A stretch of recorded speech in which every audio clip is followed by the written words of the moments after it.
荣熙，你跟了本宫10年了，如今到了年龄外放出宫，本宫还真有些不舍呢。来，本宫赐你一杯酒，就当为你饯行。上一世所有的噩梦，都是从这杯酒开始的。婵枝，我头好晕，这是去哪儿？宫门不在这边吧？姑姑醉了，走错方向了，这边抄近道，快些！不对，我走不动了，你让我歇一歇。姑姑，您就别怔了，到了地方就好了。婵枝姑娘辛苦，替咱家谢过娘娘的美意。公公慢用。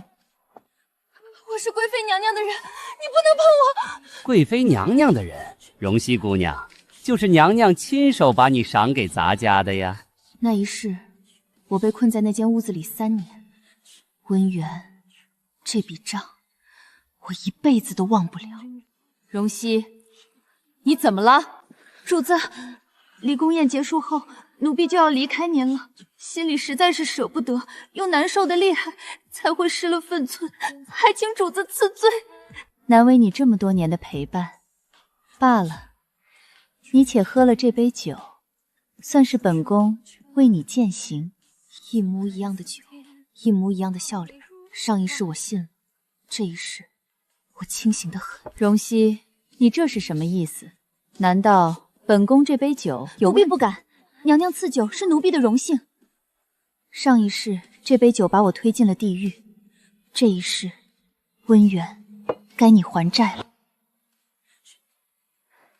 姑姑，时辰不早了，我送姑姑出宫吧。等等，我的簪子是不是掉了？簪子掉哪儿了？我找这边，你去那边帮我找找。婵枝，主子交代你的差事，你办不成了。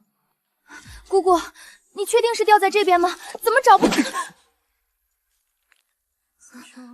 既然你们选择不放过我，那就开始吧。你是第一个。这座吃人的宫城，我再也出不去了。既如此，就留下来。温源，你做梦也想不到，我又回来了。姑姑，您不是出宫了吗？听我说，2件事。这是我的出宫腰牌，你拿着它，马上出宫找到我爹妈，告诉他们找个地方藏起来，一直藏到我主动去找他们为止。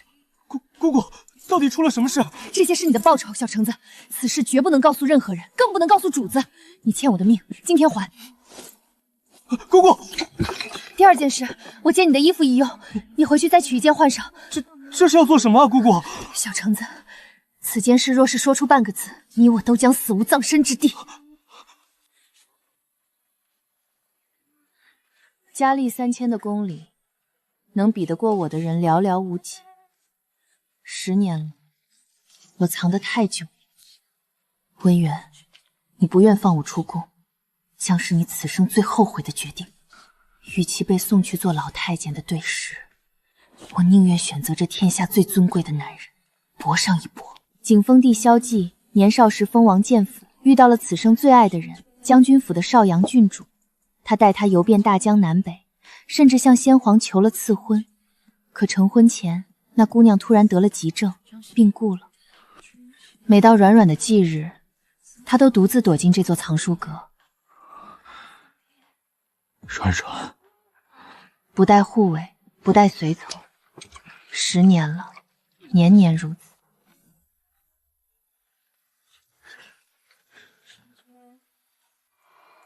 软软，救我，帮帮我！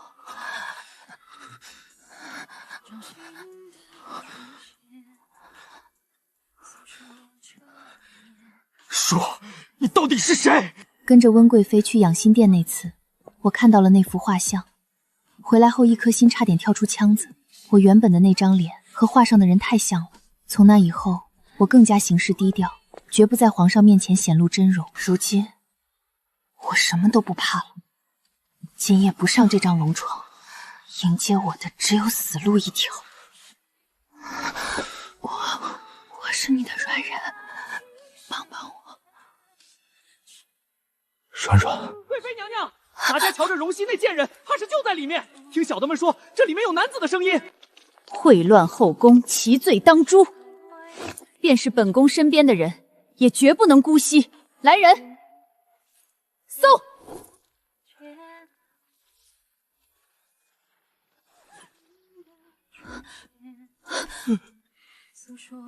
放肆！皇上恕罪，臣妾。好大的胆子，竟是搜到朕的身边来。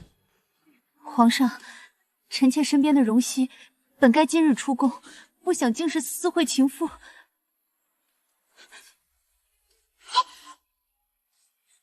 熙，你在这里做什么？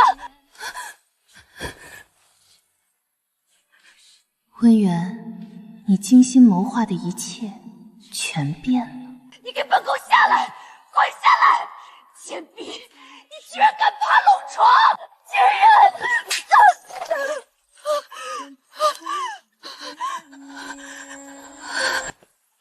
荣熙，原来是贵妃身边的人。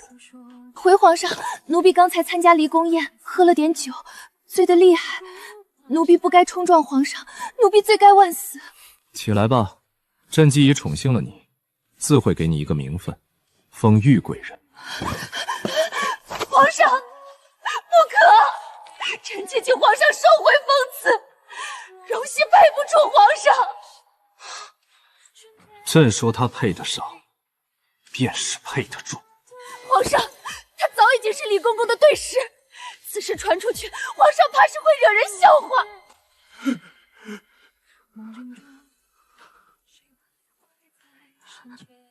你说什么？这个贱婢一向不规矩，到底是姑娘家岁数大了，心也大了。臣妾担心她惹出事端来，瞧着她与李公公有缘，便将她配给李公公做对食。不想她竟再次勾引皇上，伤了皇上的龙体。这都是臣妾管教不严，还请皇上责罚。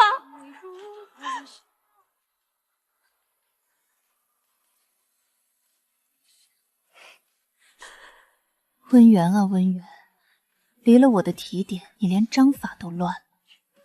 句句提对时，句句打的都是皇上的脸，你居然连这都看不出来。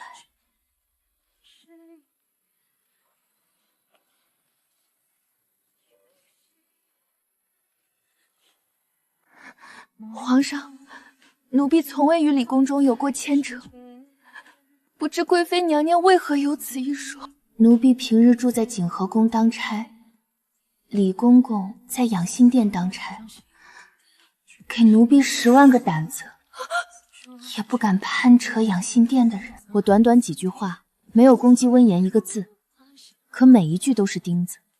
我不需要赶尽杀绝，点到为止，给他台阶，反而让皇上觉得我识大体知进退。越是这样，温言就越显得面目可憎。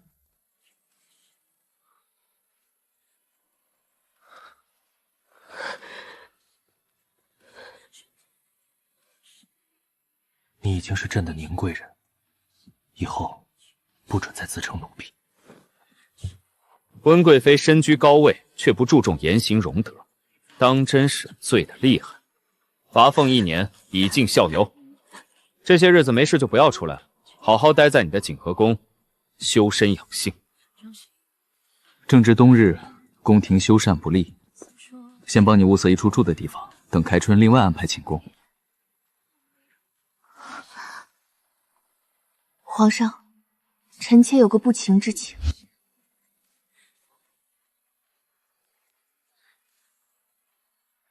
臣妾是贵妃娘娘的婢女，景和宫里出来的人，此番还望皇上允许臣妾继续住在景和宫。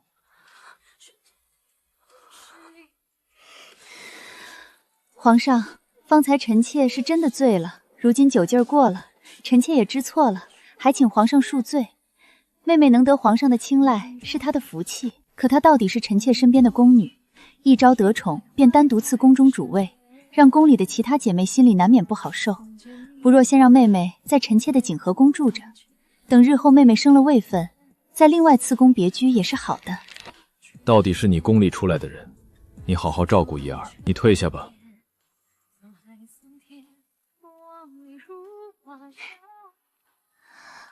皇上。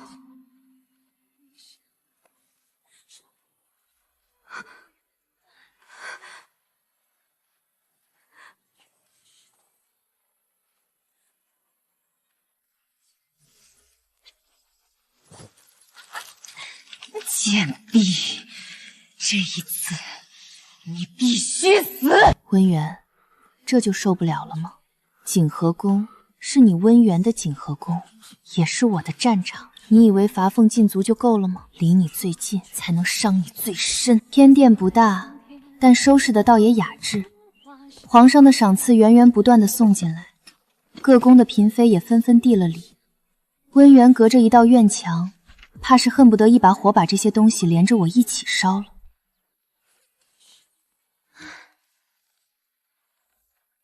小主，这已经是今日第3位了，若是将那些贵主都拒之门外，会不会显得不合群？真正吃人的兽不需要合群。我记得你有个表哥在太医院，你偷偷去一趟，弄点能让我暂时起红疹的药。这些日子我就借着这红疹不是寝了。主子怎么要自毁前程？主子歌资冯脚家，这个时候皇上对小主恩宠一分，若是不趁机顾宠，岂不是白白便宜了旁人？一次圣宠算什么？越是身居高位，越要走得小心翼翼，得意才会忘形。我一个宫女的身份连升3级，前朝后宫早已废反迎天，此番便是皇上都得掂量1、2，平衡后宫。本宫在上赶着凑，怕是会死得很惨。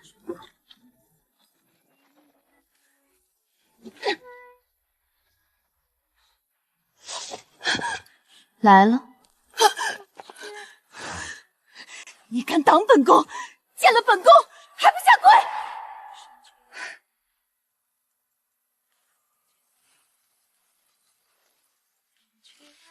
是，本宫之前倒是没看出来你有此等本事，藏得可真深啊！怎么长了这样一张脸？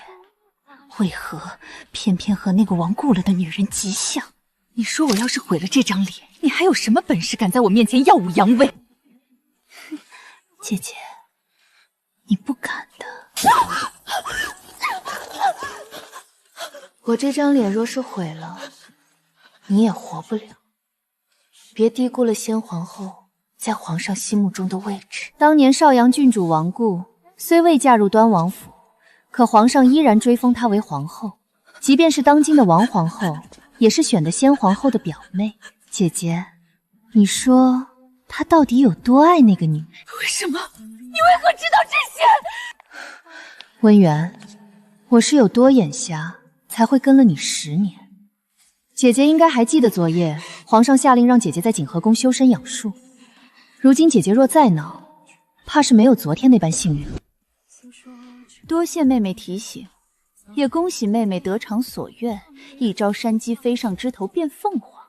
不过山鸡终归是山鸡，再怎么掩饰装躲，也是只鸡霸。姐姐说笑了，若妹妹是山鸡，姐姐生在殷州县，怕是家鸡得道，全家升天了。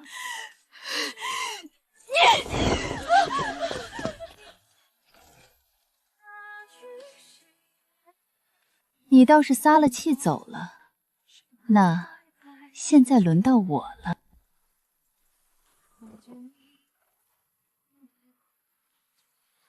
多好看的一张脸，温言，你说这脸要是毁了的话，皇上会不会心疼？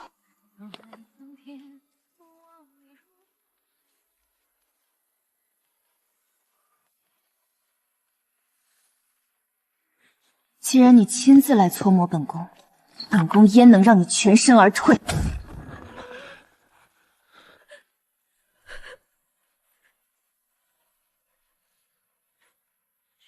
他来了。怎么了？若是别的嫔妃，未必值当他亲自跑一趟，但这张脸不一样。皇上，救救臣妾！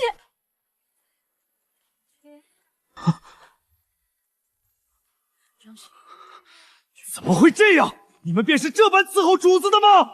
皇上，小主昨夜回景和宫还好好的，只是后来被贵妃娘娘打了。兰蕊，放肆！贵妃娘娘岂是你一个小宫女随意编排的？皇上，臣妾治下不严，还请皇上责罚。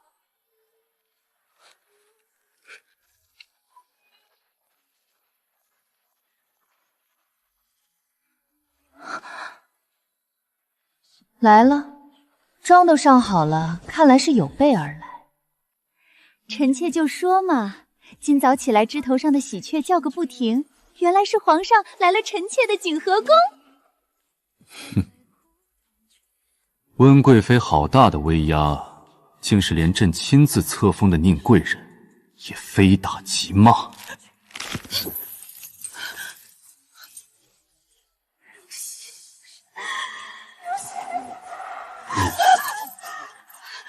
回皇上，臣妾没打他，他冤枉臣妾，况且他也该打。她身为本宫的大宫女，擅自爬龙床，又如何教训不得？好一个率真敢言的温贵妃！当年我替她立的这个人设，如今终于反噬了她自己。她以为她的直爽是优势，殊不知在皇上面前喊她也该打，每一个字打的都是龙脸。这就是我要盯进她和萧恒之间的第一颗钉子。好，宁贵人脸上的红疹需要好好救治，给朕传太医。至于你，温氏还需修心养性，进足景和宫，好好养一养着性子。禁足，撤了侍寝的绿头牌子。她是贵妃，是景和宫的主位娘娘，可这一刻，她连见她一面的资格都没有了。这比打她一巴掌疼10000倍。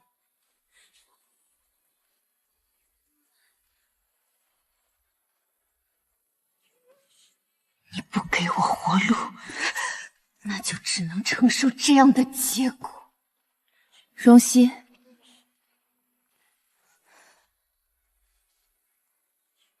来了，比我预想的晚了2天。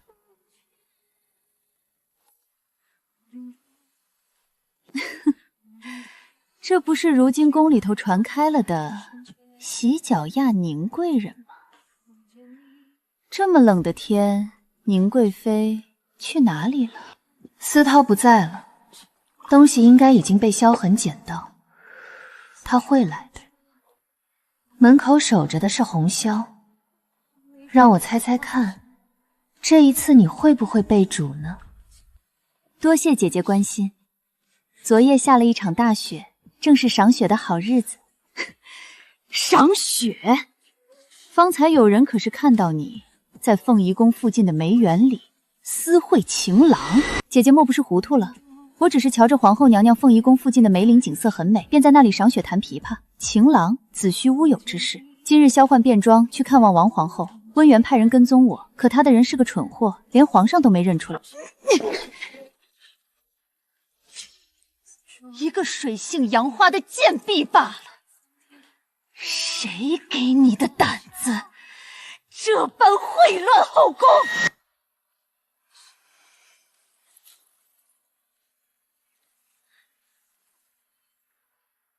本宫才是景和宫主位，来人，上刑！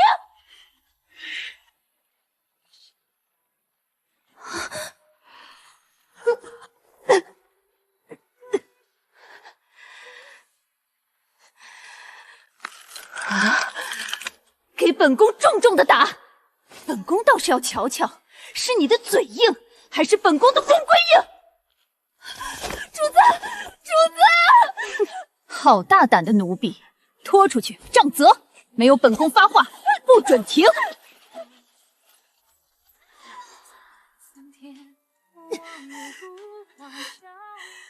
果然无耻下贱之人，看什么都是卑劣的。姐姐不问青红皂白，光听旁人之说就断定我私会情郎，姐姐是何道理？打吧，每一鞭都打在我身上，也打在你自己的棺材板上。萧环快来了！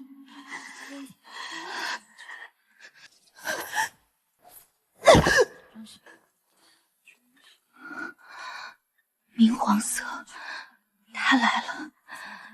好红笑，果然关键时刻帮了我一次。做出私会情郎这等污浊之事的，应该是姐姐你吧？你胡说什么？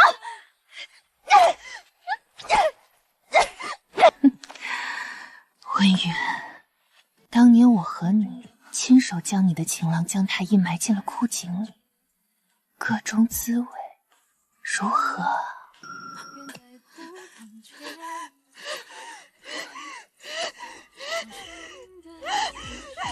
我杀了你！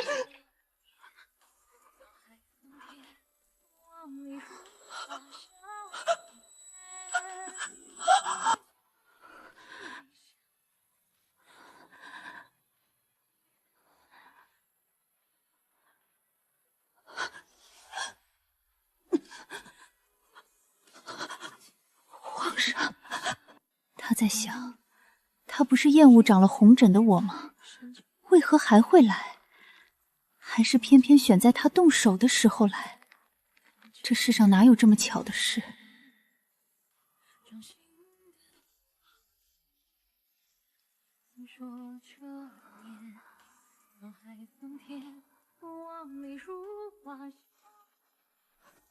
他想通了。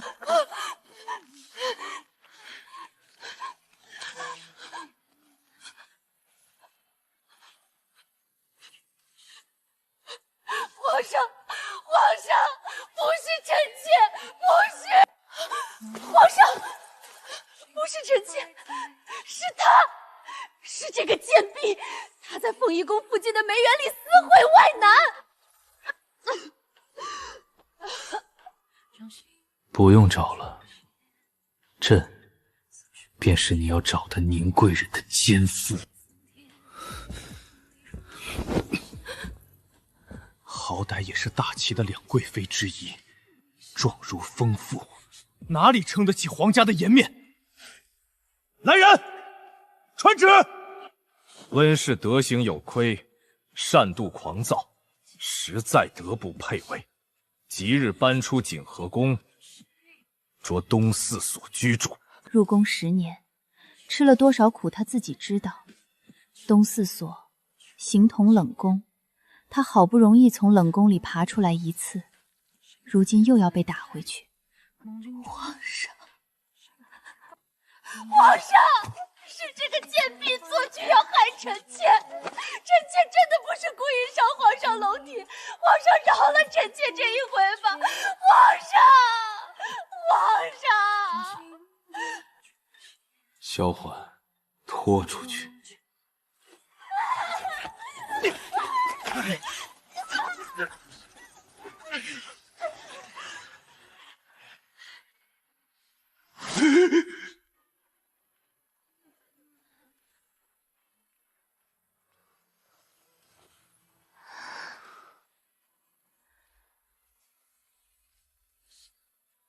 朕没有保护好你。他看着我，可他看的不是我，他透过这张脸看的是岁月深处那个再也回不来的女人。他的深情从来就不属于我，但没关系，我要的也不是他的心。一连几日，萧环都歇在了景和宫。他升了我的位分，宁嫔，泼天的富贵涌进来，一时间景和宫风头无两。温瑜被撵去了东四所，景和宫的正殿空了。可我知道，这一局赢了，下一局才刚刚开始。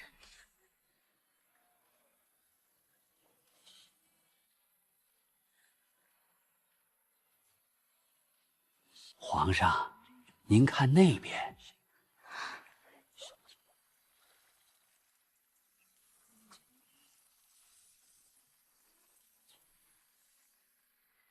李公公亲自引着皇上看，这不会是巧合。皇上，这可是前朝失传的绿腰舞啊！绿腰舞是软软的舞，温言，他用了这一招。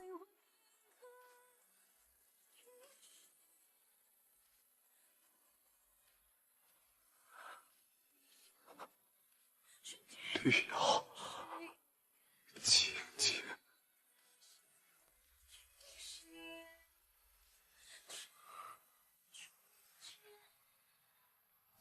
青青死后，世上再无绿妖。青青，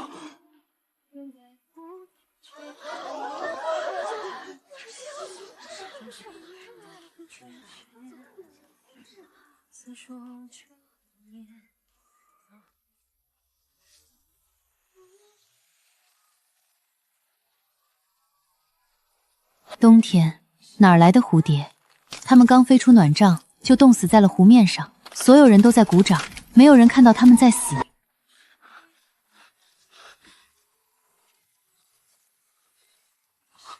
快起来，这边冷。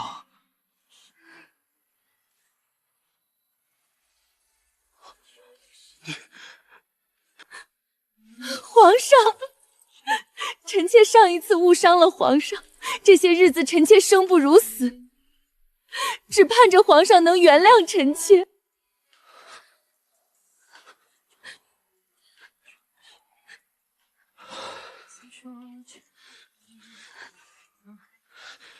来人，让大躺来！一场宫宴下来，温源是最大的赢家。他学会了软软的绿妖舞，瘦成了软软的腰身，用软软的方式走回了萧环的心里。他赌对了，萧环心里最软的地方不是任何活人，是一个死人。我没算到他会用这一招，这一局我输了。村妇究竟是村妇，贱婢到底还是个贱婢。宁妃娘娘，咱家可等着您呢。温言禁云后宫这么多年，背后的势力不弱。我知道他不会轻易被踩在脚下，只是没想到他复宠会这么快。主子，奴才刚打听到的消息，温源没有回东四所，被皇上带进了养心殿。养心殿，他居然在养心殿里侍寝。小橙子，过来。温源，你赢了一场宫宴，可这盘棋远没有到收官的时候。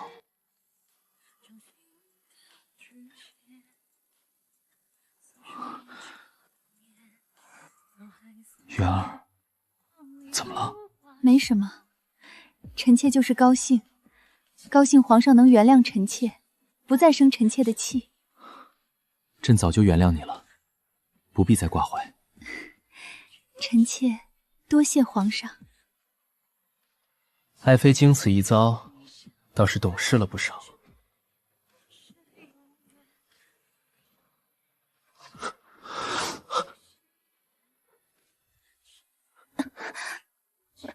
皇上，没什么的，臣妾在东四所挨冻也无所谓，只要皇上能原谅臣妾，臣妾心中也是热的。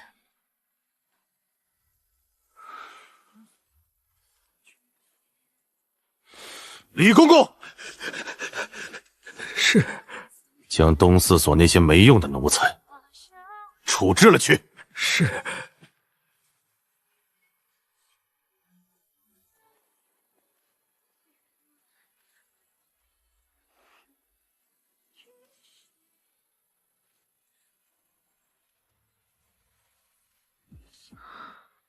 明日就从东四所搬出来吧。怎么，爱妃不愿意搬出来陪着朕吗？皇上，臣妾如今只是一个小小的答应。东四所是臣妾该去的地方，臣妾若是搬出来，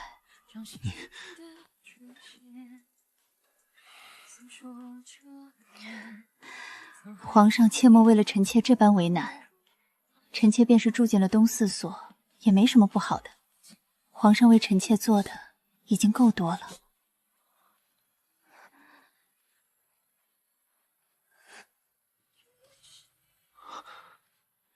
不必再回什么东四所，那里哪能住人？明日起搬回你的景和宫吧。皇上万万不可！宁嫔妹妹怎么办？你是贵妃？你是贵妃3个字是她赢回来的全部。温源问宁嫔妹妹怎么办？她是贵妃，我是嫔，位分就是铁律。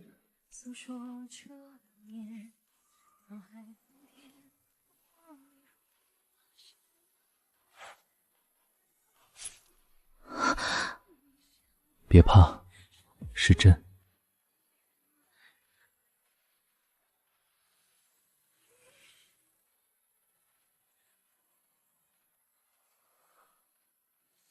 这个字得这么写，才能立起骨架，让字形更好看。爱妃拢的什么香，这么好闻？我从来不敢奢求帝王的真心，但此刻绝不能把他推开。皇上怎么悄无声息的来了？那些奴才该打，也不说通报一声。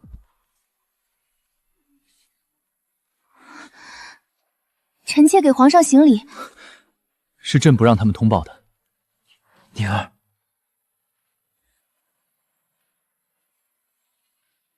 这几日朕没有来陪着你，是不是生了朕的气？臣妾哪里敢，只不过臣妾有罪。臣妾明明知道身处后宫，应该看得明白，皇上不是臣妾一个人的，皇上是大家的。可臣妾还是嫉妒、吃醋。臣妾喜欢皇上，所以才会有这样不该有的心思，还望皇上恕罪。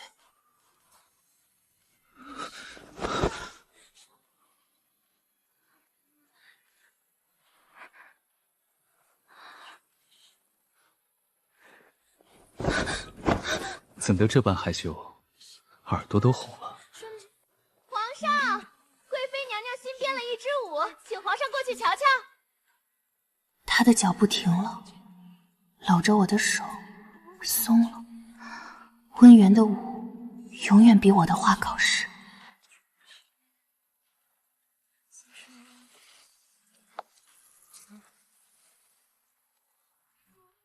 走，一起去瞧瞧。好，臣妾陪皇上去瞧瞧温姐姐的舞蹈。温源的风格和我截然不同，她开朗、大胆，毫不遮掩。我含蓄隐忍，她热烈直白。萧贤此刻显然更享受她的方式。皇上，臣妾不是不愿意让妹妹看，只是这支舞是专门为皇上准备的，让妹妹瞧着怪笑话的。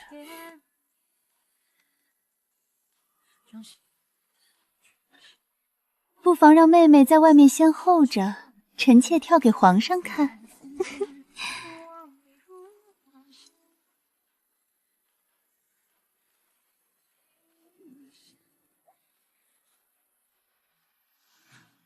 朝的人属相想没说让我走，我便只能候在这里看着。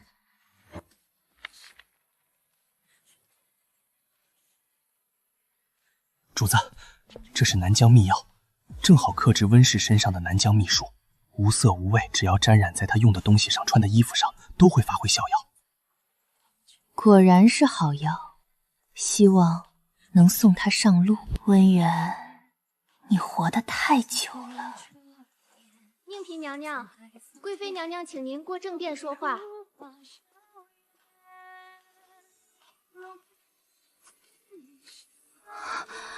主子，洒在奴婢身上吧，奴婢找个空混进正殿也是可以的。温源对本宫身边的人防备得很，尤其是你。况且你一个奴婢，怎么能进他的身子？舍不得孩子套不住狼，这药粉只对他身上的秘术起作用，对本宫无妨。本宫又跳极身极绿妖舞。温源这个人有一个致命的弱点，得意忘形。一旦赢了一局，他便觉得自己天下无敌。越是这种时候，他越看不见脚下的陷阱。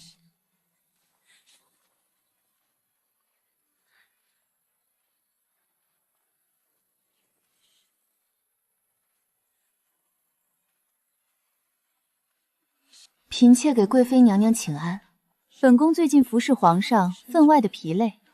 皇上很挂念本宫，专门请太医院开了方子，这可是皇上专门赏赐的坐胎药，让本宫按时服下，好给皇上添一位龙子。你给本宫捧过来。做胎药就是要让我亲眼看着、亲手捧着这碗药，让我知道他赢了。可他不知道的是，他让我碰这只弓的那一刻就已经输了。烫，掌心像是贴在烧红的铁上。他要的就是这个，让我疼，让我忍，让我记住谁才是景和宫的主人。可他不知道，这一切即将反噬到他身上。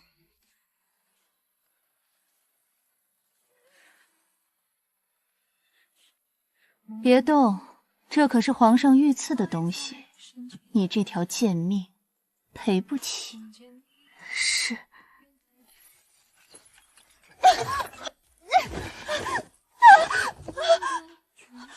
贵妃娘娘恕罪，嫔妾失手了，离本宫远一点，本宫觉得你恶心。衣襟、袖口、颈背全蹭上了。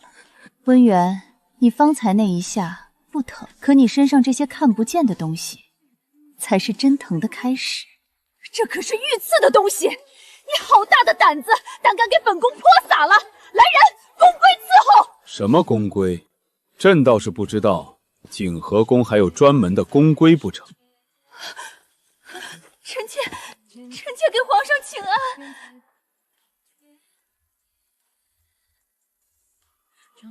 温源此刻一定在想，他又着了我的道。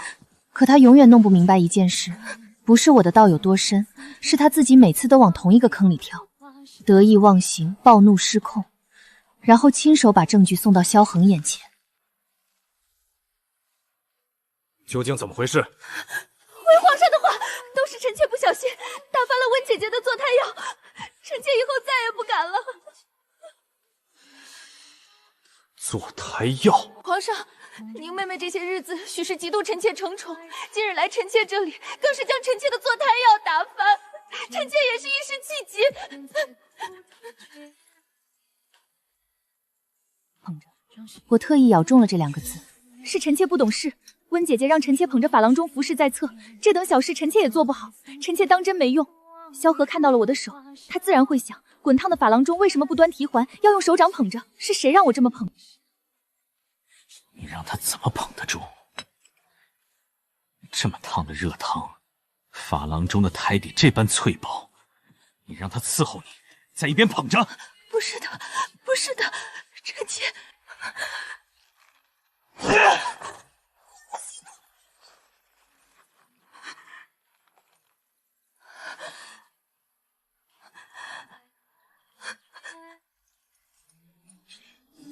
李公公明明告诉他，萧环今日在养心殿处理江南水患的奏折，绝不可能来后宫，所以才挑了今天搓磨我。可他不知道，李公公的消息是我让小橙子递进去的，一切都在意料之中。温源啊，这些日子的恩宠让你飘了，你忘了当年是谁替你一步一步走到今天的？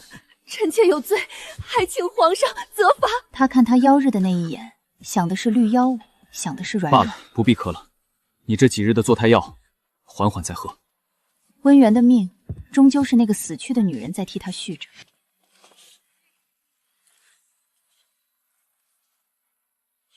温姐姐，臣妾告退。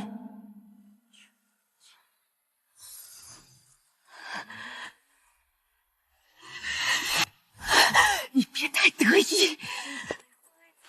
一个人居然能在同一个地方摔倒2次，那得蠢到什么程度？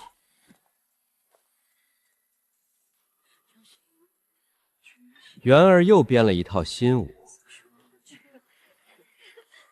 朕倒是想凑个热闹，元儿定会让朕大饱眼福。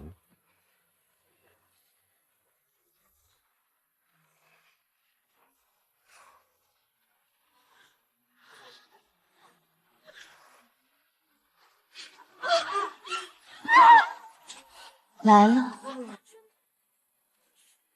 南疆秘药专克他身上的秘术，绿妖舞需要极端的妖力和柔韧，偏偏这些全靠那道秘术撑着，秘术一破，身体便撑不住了。温源啊，你最引以为傲的东西，恰恰是你最脆弱的地方。对。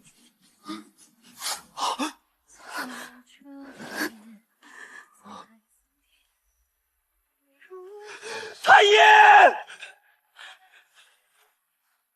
快万传太医！这是蛇缠腰，这是蛇缠腰啊！皇上，此病来势凶猛，而且极易传染。臣在民间游行时曾见过，沾染此病者九死一生。他退了一步，那一步比圣旨还重。来人，将温贵妃送回景和宫。没有针对命令，温源不再是他的罪人，而是一个让他恐惧的病人。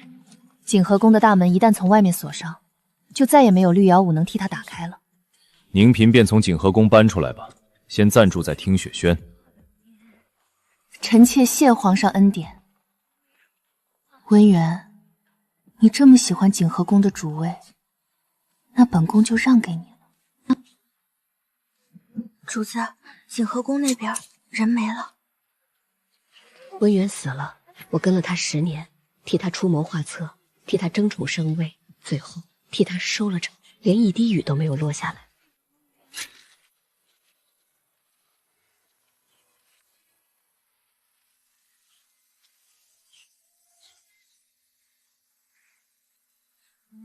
知道了，让人去禀报皇上便是。温源在景和宫里困了3天3夜，太医院的人进不去，里面的人出不来。他心心念念争回来的主殿，最终成了困住他的牢笼。而李公公在温源走后的第3个夜里，失足落进了太液池。有人说是醉酒，有人说是失足，只有我知道，那几日小橙子恰好正在太液池附近值夜。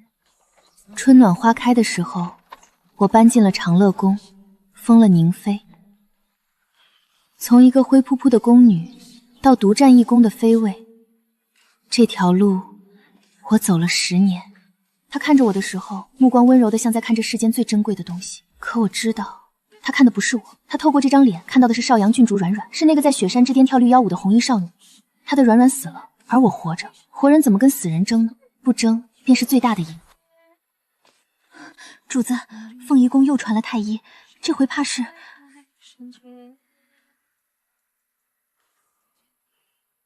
怕是什么？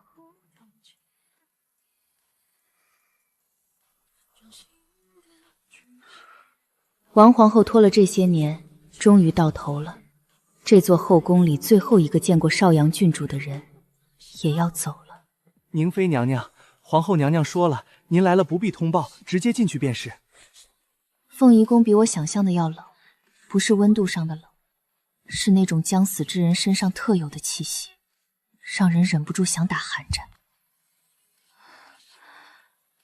荣禧来了。臣妾给皇后娘娘请安。起来，到本宫跟前来。你长得可真像她。像少阳姐姐，本宫第一次在景和宫见到你，就知道你像她。那时候你还是温源身边的大宫女，低着头，灰扑扑的，可本宫一眼就认出来了。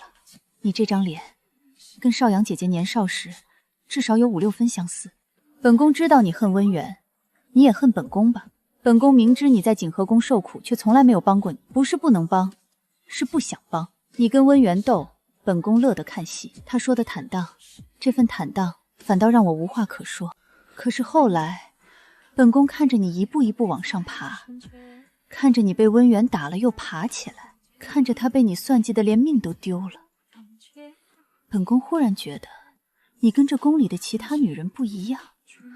你不光是为了争宠，你是真的恨，你恨这座宫。你比任何人都想出去，可你出不去，所以你选择留下来，把这宫变成你的。本宫的孩子还没来得及看这世界一眼，就被温源一碗药灌没了。本宫恨了他10几年，可本宫不敢报仇，只能看着他在皇上面前装模作样。本宫是个懦夫。不是的，娘娘不是懦夫，娘娘只是太善良了。善良有什么用？所以本宫选你。本宫死后，你来做这个皇后，不是为你自己，是为这后宫里那些活得像蚂蚁一样的女人。娘娘，臣妾的出身太低，本宫会留下遗折，荐你为继后。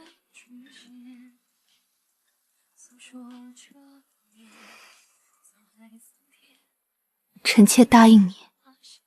好，本宫终于可以去见少阳姐姐了。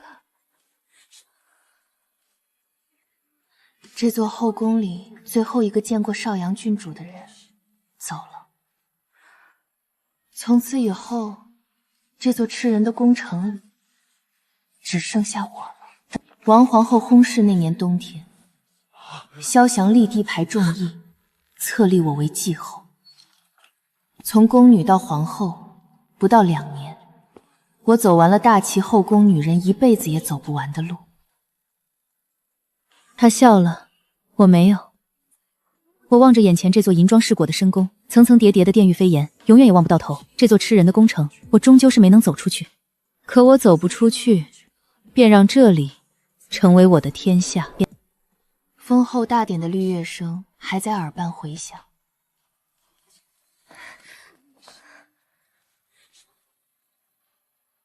可我已经一个人走回了长乐宫。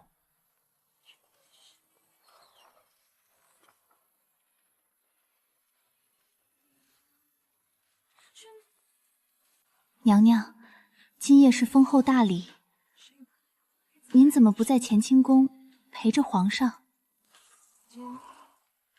兰蕊，你可知道今夜皇上去哪里了？娘娘的意思是，他去了藏书阁，每年的今天他都会去，因为明日是邵阳郡主的忌日。萧环封我做皇后，不是因为爱我，甚至不是因为我的脸像极了软软，而是因为他需要一个皇后。王皇后死了，6宫无主，与其让任何一个有背景的女人坐上去打破平衡，不如选一个出身卑微、没有外戚，只能依附于他的女人。那个人便是我。他知道我聪明，知道我能管住6宫，知道我不会仗着宠爱就忘了分寸，多精明的算计。可我呢？我嫁给萧恒，难道是因为我爱他？不，我嫁的不是他，我嫁的是这座宫城。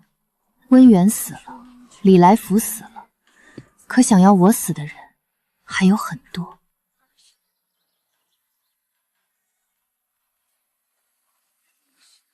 第二天一早，6宫嫔妃前来请安，该来的比昨天又多了几人。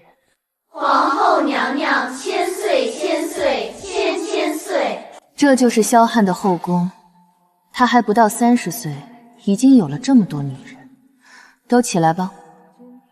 而我不过是其中最特别的一个，最像他死去的白月光的那一个。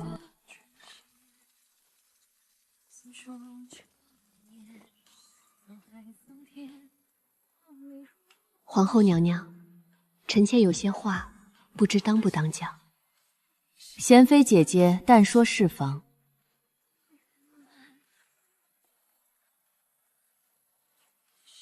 娘娘可知道，邵阳郡主当年与皇上定情是在哪里？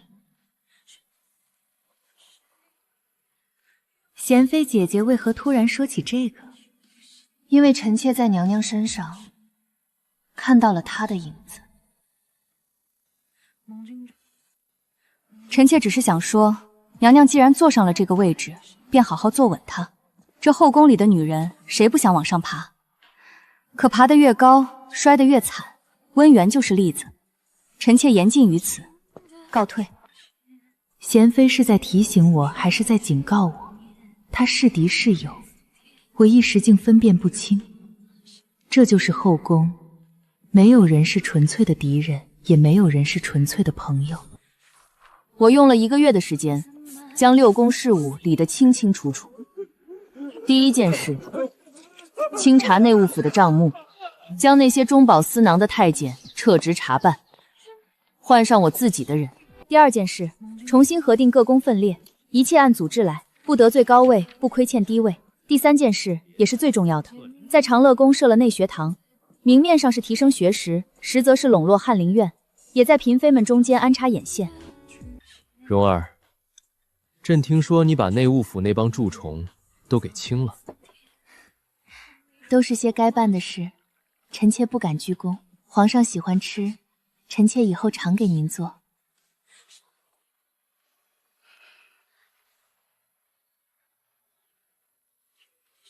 蓉儿，朕有时候觉得，你比朕更适合做这个皇帝。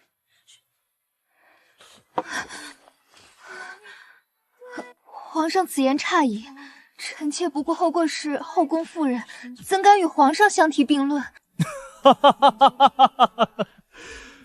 朕只是开个玩笑，你何必如此紧张？皇上可不许拿臣妾打趣，臣妾胆子小，吓坏了。玩笑，帝王的话从来不是玩笑。他说我比他更适合做皇帝，是在试探我有没有野心。帝王多疑，这是天性。我伺候他这么久，岂会不知？8月23，小年。萧环在长乐宫陪我守岁，他喝了很多酒。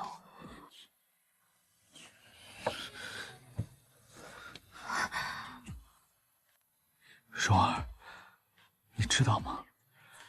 朕有时候觉得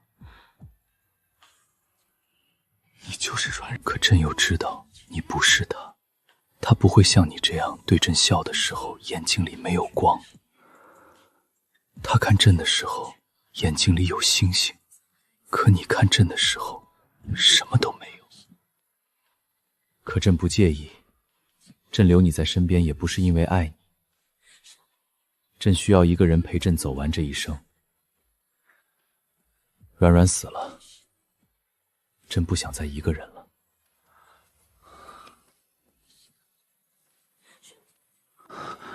蓉儿。